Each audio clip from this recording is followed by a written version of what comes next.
Hello, everyone, and welcome to the Season 6 premiere of Nighttime. I'm one of your hosts, Maddie Glass, and today we will be talking about Michigan winning the national championship, college gymnastics, and our college basketball conference winners. But before all that, I have to introduce you to my new co-host. Stay tuned because Nighttime starts right now.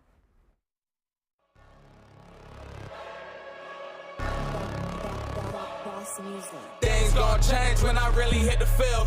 Undefeated champs, man, you know what's the deal. Tryna find a kid, I'm in the field doing drills. Boy, you just a sucker, you ain't never keep it real. 3 rings in my hand, I'm a warrior to the max. When I hang it up, they gon' have to give me plaques. Step up in the building and I only bring the facts. When I make a highlight, they gon' replay, run it back. Okay, always locked in, now I don't got time to lax. Saying he the best, he could take a lap. Batted 1,000 when you check the stats. Boy, is you ready? You ain't gotta ask.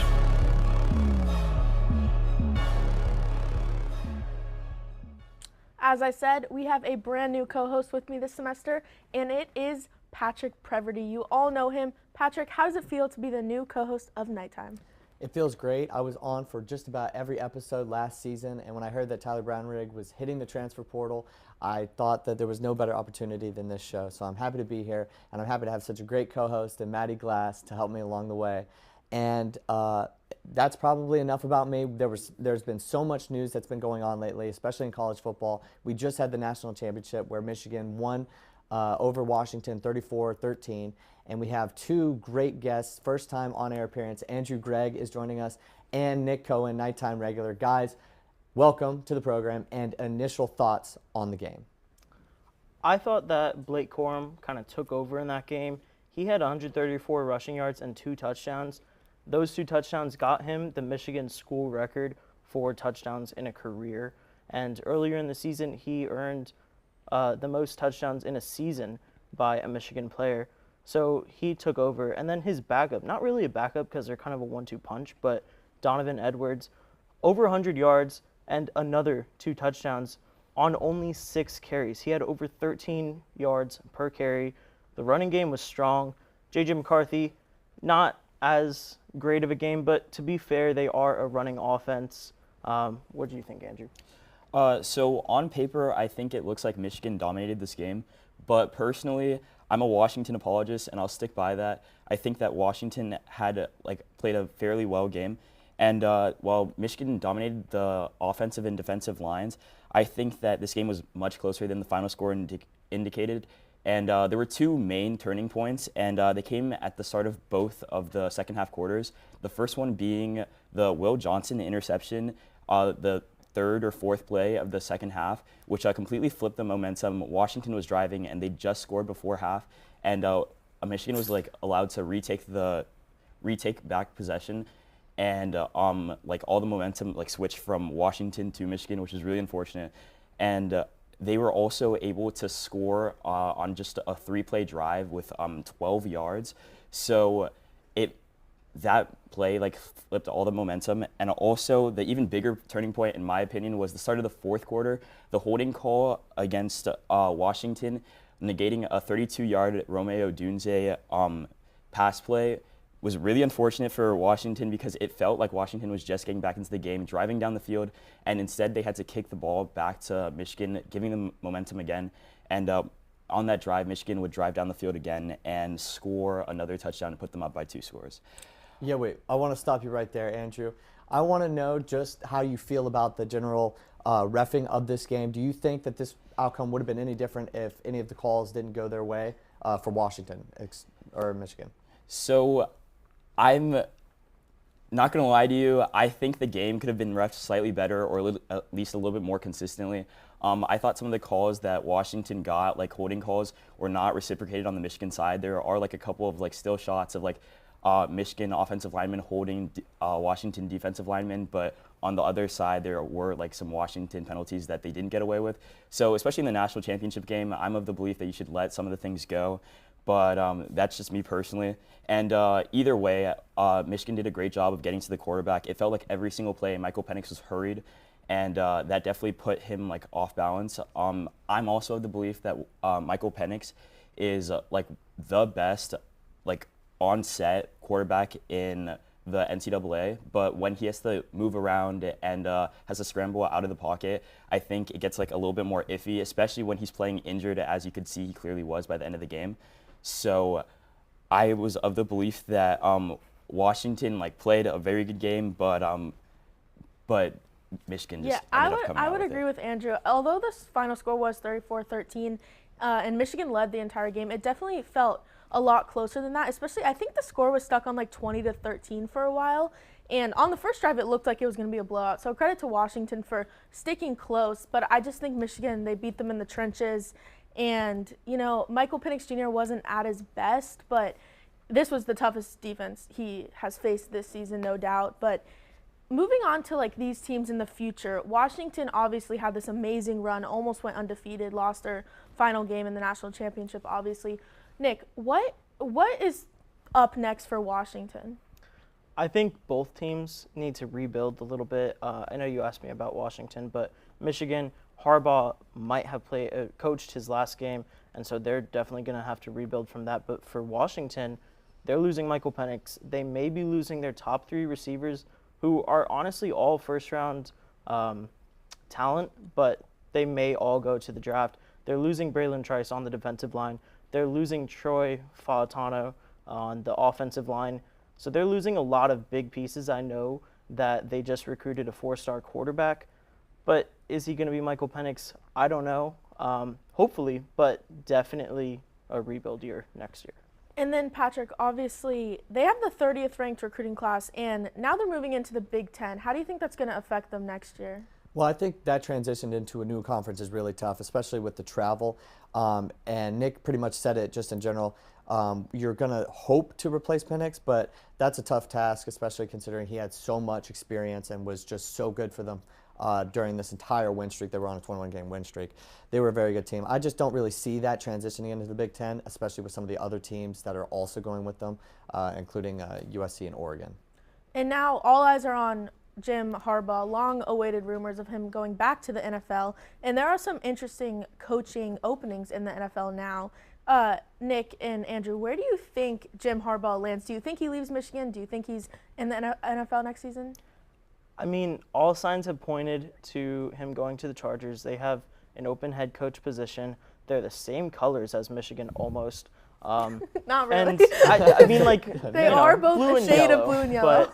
But they have a franchise quarterback. But I don't know. He's been rumored to go to the NFL for so many years. I do think he'll be done at Michigan, but maybe he goes to another college football team. I know, like, it's a long shot, but, you know, I heard Alabama may need a head coach. I don't know about the NFL. It's been rumored for many years, and it hasn't happened yet. Let's actually go into Saban real quick because we are running out of time.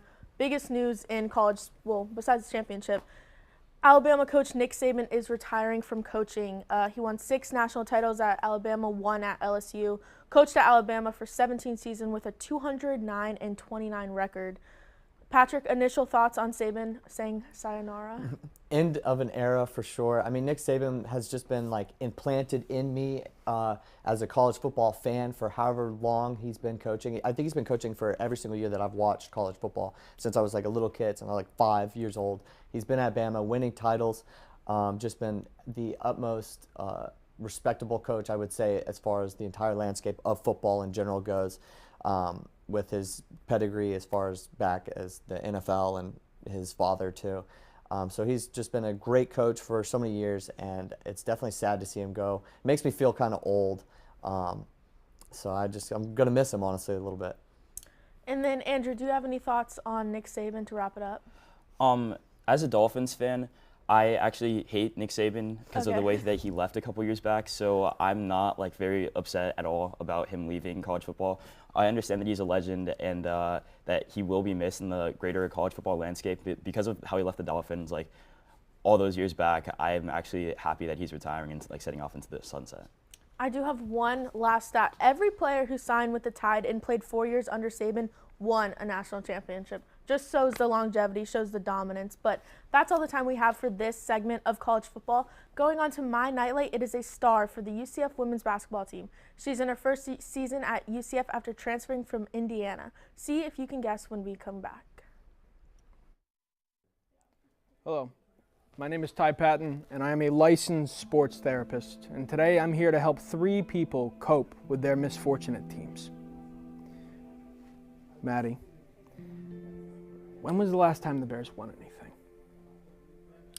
I don't think I've ever experienced that feeling. Maddie, the MVP is not a real award. But it was voted on. By kids, Maddie. Yeah, it was a real award, and I think that's one thing that we can, we made history with that moment. We don't have to talk about Trubisky or the draft because I really don't like to think about that. It really just makes me, I'm sorry. Now, Maddie, is Mitch Trubisky still with the team? No. I'm not sure he's in the NFL. You know, I know Mahomes is, and he was drafted ahead of him. Actually, Mitch Trubisky, it was a bad one. And now we have Justin Fields, who I have belief in. And the worst thing about sports, it's the hope it gives you. Maddie, at times like this, sometimes we as fans like to hold on to what was. Yeah, But my dad sometimes still talks about the 85 Bears like it was yesterday. I texted him yesterday. I was like, how about this Bears game? And he was just like, this is so sad. I watched with my neighbor's lifelong Bears fan. I watched with them. It was just, you can't describe the feelings that were showcased in that living room. My nightlight is UCF guard Caitlin Peterson. Caitlin Peterson has been just incredible for the Knights this season. She's averaging 19.5 points per game, which is ranked 4th in the Big 12, and she's shooting 37% from 3. Now, moving on to a new segment of Nighttime. We have never talked about this sport on Nighttime before. It is NCAA Gymnastics. And I'm just going to start us off with kind of like an overview of how the sport works because it is very unique. So usually a bunch of gymnastics teams go to meets, and they're kind of like tournaments, but they all compete against each other. Usually about 4 or so teams, but they do have 1v1s. And each team brings 6 gymnastics to each event, and certain players specialize in areas and compete. So every event, it's vault, bars, beam, and floor. Only 5 of the 6 scores are used. And one thing that I do like about this that I think we all noted is that rankings do not matter. There's no rankings. It is scores that are used. So if you score a 197.5 4 weeks in a row, but you lose, you are 0-4, you can still be ranked higher than a team that has gone 2-0. Now, enough of that. I want to talk about some teams. We each picked a team to kind of talk about, and starting with Giovanni, who has joined us on Nighttime. Tell me about your team and what do we see from them? All right, Maddie. I'm going to go with the UF Gators. I know you said rankings don't matter, but their preseason rank was 2nd in the nation. They're coming off a season when they were 28-5, and their top total score last season was 198.425. They had a perfect home record of 7-0, and their SEC record was 6-1. And I just want to highlight Trinity Thomas, which is like the main or the star player on the gymnastics team. She ranks among top 10. And she's tied the NCAA Gymnastics record with 28 perfect 10 scores. Her collegiate best all consists of perfect scores in all 4 events at least 5 times. And not only Trinity Thomas, but UF added to their star recruit poll with Danielle Ferris, and she was a 5-star recruit added to the 2024 class. And then 4-star recruit Anaya Pilgrim, and then also fellow 4-star recruit Alyssa Carolina Arana. And I feel like she's the perfect complement to Anaya. And they open up this week. I know you said she has kind of like a Mickey Mouse schedule. The UF as a team they play against Fisk, George Washington College, and Talladega College for Equality Night tomorrow on January 12th. It's their first meeting of the entire season. But next week they play number 11 Auburn and number 8 Bama. So they do play some comp in the upcoming week, so I don't know if that's Mickey Mouse. So. And if they win or lose, it doesn't matter. If they score a 197, they're above a team like Oklahoma. Anyway, speaking of Oklahoma, Patrick, you picked Oklahoma. Tell me about them because they are the number 1 team. Yes, they are the number 1 team. And considering that they have been able to stay the number 1 team for a very long time, they won the national championship in the past 2 years, I believe. And They are pretty much a dynasty. We just talked about Nick Saban in Alabama. This is essentially the women's college gymnastics dynasty that's going on right now at Oklahoma. They posted the highest score in the nation with 197.85 during opening weekend. Like I said, that kept them at number 1. The Sooners were just one of 4 schools to post 197-plus score in the first week of competition, and were also ranked number 1 on a pair of events. OU posted 49.625 on the uneven bars to lead the nation, while also posting a 49.475 on the beam. The Sooners are ranked number 2 on a vault with 49.35, just narrowly behind LSU's 49.375. On the floor, the Sooners check in at number 5 with a 49.4. Individually, the Sooners also have seven individuals who earned 17 individual rankings, including the entire bars lineup being ranked in the top 25. 4 Sooners are ranked in the all-around with 3 in the top 10. Oklahoma is definitely one of the best run in the nation. Their coach has been around for years now, since the mid-2000s, and I figured that during our college women's gymnastics segment that they should get some love. They're one of the best in the nation. Yeah, no doubt. And then I'm going to talk about another like kind of historic gymnastics program, the UCLA Bruins. So I was interested in watching a gymnastics meet when I decided that we're going to talk about it on Nighttime. So I watched the Super 16. It was sponsored by the Mean Girls movie, featuring UCLA, Cal, Auburn, and Alabama. And these are all top teams, so it was super competitive. And UCLA has some high expectations, even though they did lose Jordan Childs, who is an uneven bars and floors champion. She's not playing this season because she is focused on the Summer Olympics. But either way, they have so much talent, and they finished 4th in the Super 16 session last week, but their 196.550 total score was still high enough to be 12th in the NCAA. So, you know, I think they're just getting their feet wet right now. They're going to really come around soon. And something that was notable is last season they did struggle on vault, but in this meet they scored higher on vault than they did on average last season. So they, you know, that is huge for them. And in this competition they mainly struggled on beam. Beam is obviously an just insanely hard thing to do, and you know, but it's okay. They'll get better. But Selena Harris is returning after winning Pac-12 Freshman of the Year. So I'm excited to watch her this season and really just continue watching this team grow. And I'm excited to watch all these teams because there's so much talent, and like the floor routines are so fun to watch because each gymnast has a customized floor routine. It's a whole routine, and it's just really fun. And I don't know, I think we're all gymnastics fans now. I don't know about you guys. Absolutely, I'm a gymnastics fan now. All right, moving on to Patrick's nightlight. Yeah, my nightlight is the man who led the UCF-Kansas game in points. He leads the Knights in scoring on the season, and he transferred in this season from Ball State. We'll be back after this, revealing him and talking college basketball.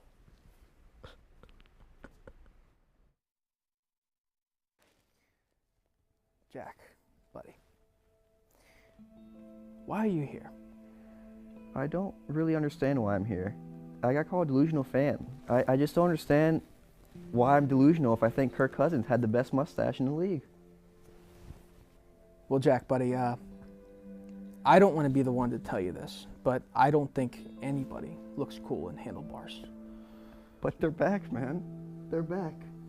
They're not. They're not. Sometimes you just got to face the hard truth. It's right there in front of you. All these people, they're calling you delusional, but sometimes you got to worry about, am I projecting? Is it me?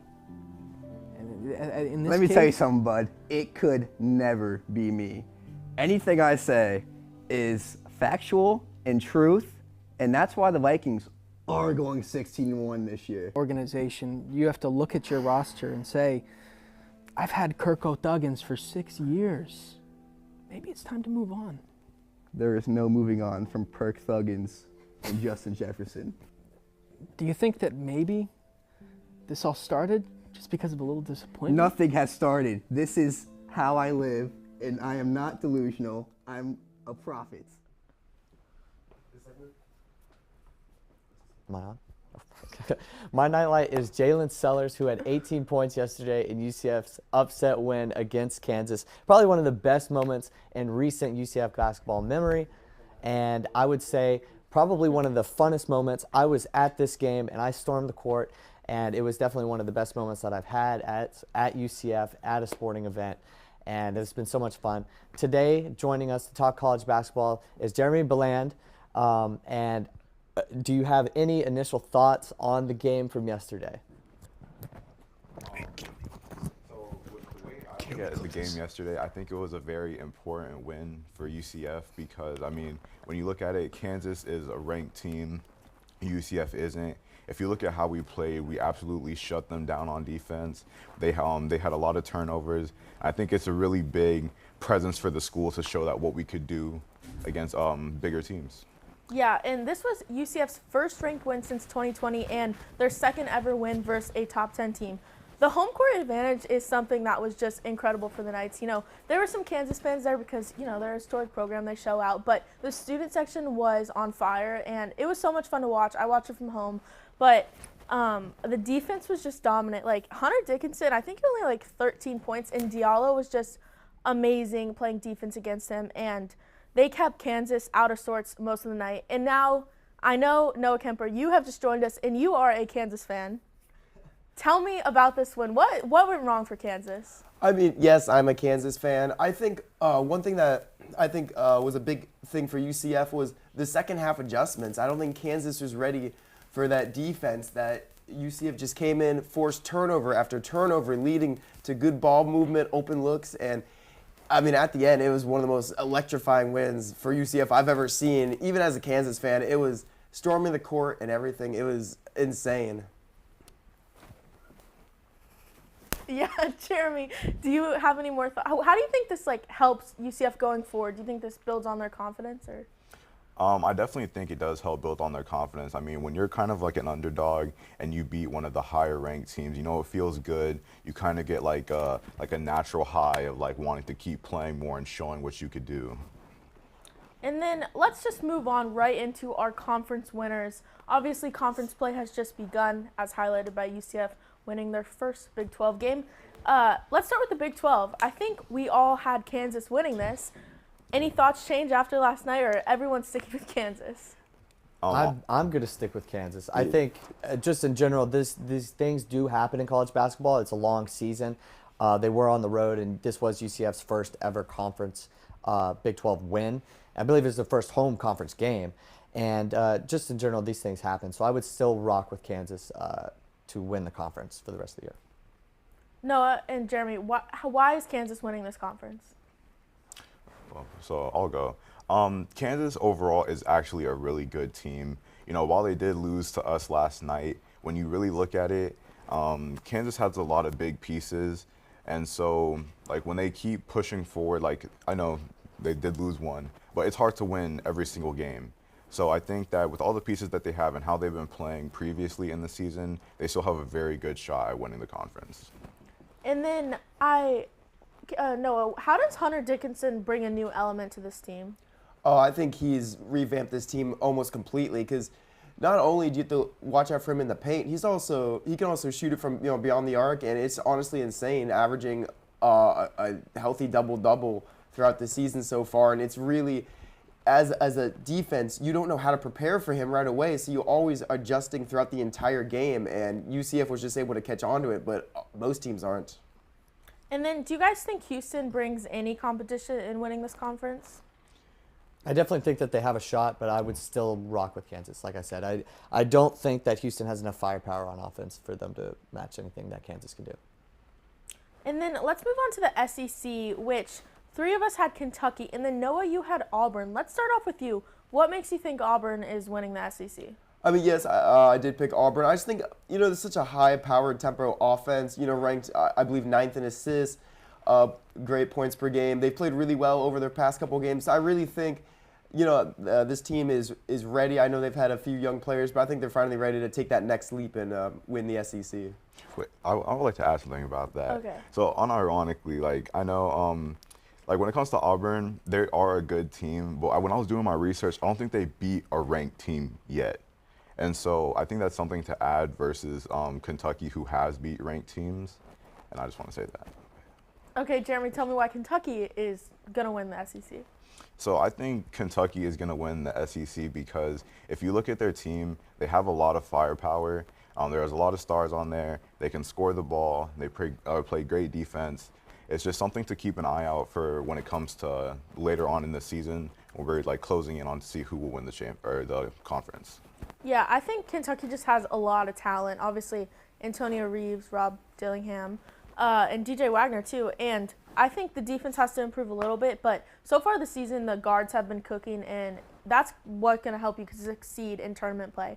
Patrick, any final thoughts on why Kentucky's going to win the SEC? No, I think that they handled it all pretty well. I'm ready, honestly, to move to the Big East and those picks because I think I'm rolling with Seton Hall, and I think I'm kind of alone in this a little bit. Right now they're 11-5, so they're flying under the radar a little bit, but they've had some ranked wins in the past few games. They won over Providence and Marquette, 2 conference games, and they also have a win over UConn, which is probably everybody's pick to win the Big East. They've had close games against Baylor and USC, which they both lost. They've played a ton of ranked teams, which, like Jeremy mentioned earlier, is kind of a factor whenever you're picking some of these teams and why I don't think Auburn would win the SEC. And that's why I have Seton Hall. I think that, like I said, flying under the radar because their overall record isn't very good, but as far as the conference record is, they're 4-1, and they're in like a 4-way tie for the top spot in that conference, or 3-way tie. Noah, how do you feel about Seton Hall? Do you think they can win the Big East? I definitely think they have the potential to win it. They're a good team. And the Big East, I feel like this year, it just isn't as strong. I feel like it's more wide open. So they definitely have a shot at winning it. And then, Jeremy, I believe you had UConn winning the Big East. They are the defending national champions. Tell me about why you think they can repeat again. So, again, UConn is a very good team. If you look at them, they play great. They're just overall fantastic. They have really notable wins. They beat Butler, Gonzaga, UNC, and Texas. So, I mean, that's just something to look at when, like, when I picked my pick, looking at all these notable wins versus good basketball teams, it really, like, propelled them to the top for me. And then I actually want to move out west to the Pac-12 because, Jeremy, your pick really did surprise me. I had Arizona just because I really think Arizona, it's theirs to lose. Colorado has been a bit impressive, but I think they're on a different level. They're a top 5 defense and offense, and they have wins versus Duke, Michigan State, Colgate, Wisconsin, and Alabama already.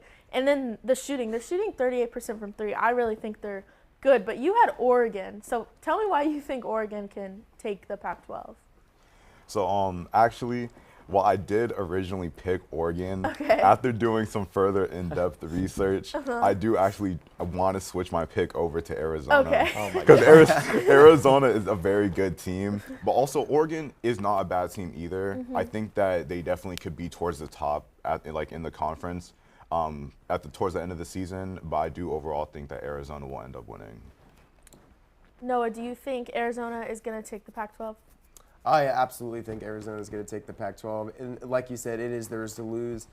They are the top team right now. I think they're Elite 8 bound, honestly, right now. Like, I guarantee this team's looking so dominant so far, and I don't think they're going to stop. And then do we want to move on to the ACC? Patrick, who do you have winning the ACC? I have UNC winning the ACC over teams like Duke and NC State. I think that their resume has pretty much been the strongest so far. They have wins over Arkansas and Tennessee going out to the SEC, and I think that that's impressive. They also have Oklahoma. Their loss to Kentucky is a little bit jarring, but I think, and UConn, but you can't win them all just yet, especially this early in the season, so I wouldn't really put too much stock into that. I think North Carolina is one of the most storied programs in the country, and they just came off of a win against Clemson the other week, and I think that they're rolling at a good time, especially during the midseason. And I would pick UNC. And then Noah, and Jeremy, do you guys feel the same? I mean, I completely agree. I think you summed it up pretty much perfectly. They have some great Tier 1 wins right now, which is huge when when everything's coming out for March, and the losses they have, they're great teams. So I feel like this team, yes, the schedule's been rough, and they've still proven to overcome it. And with all the losses that have come in the past couple of days, they should be ranked in the top 5, top 3 in the next rankings. Let's just finish it out with the Big Ten real quick because we're running out of time. Purdue, I think we all picked Purdue. They did lose to Nebraska last week, but sorry. Anybody else objecting Purdue? No, I think they have pretty good wins. They're a very solid team. But I would like to add that I think Wisconsin and Northwestern are 2 teams that we should be looking at also because they've actually been playing really well or really good as well. Some under the radar teams. Yeah. I agree, and I would like to add one more thing to the Purdue. point, their season begins when the tournament begins. It's beyond the Yes. conference championship Yes. now. They have a lot of demons that they need to They are the face. Notre Dame of basketball. They can win, but when it matters the most, they can't. I know that hurt for Patrick. But Yeah, I'm in okay, pain. real quick, primetime picks. Number 11, Oklahoma at number 3, Kansas. Both teams coming off losses versus unranked opponents. I'm going with Kansas. I think they bounce back at home in a big way. Really quick, everybody else say their thoughts. Kansas, no way they lose back-to-back Big 12 games. I'm rocking Kansas as well. I mean, the Rock Chalk Jayhawk. All right. That's all the time we have for this episode of Nighttime. Thank you, everyone, for watching. Thank you to all our guests for joining. And shout out to Justice Covert, who is the new assistant producer of Nighttime. So congrats to him. See you next week.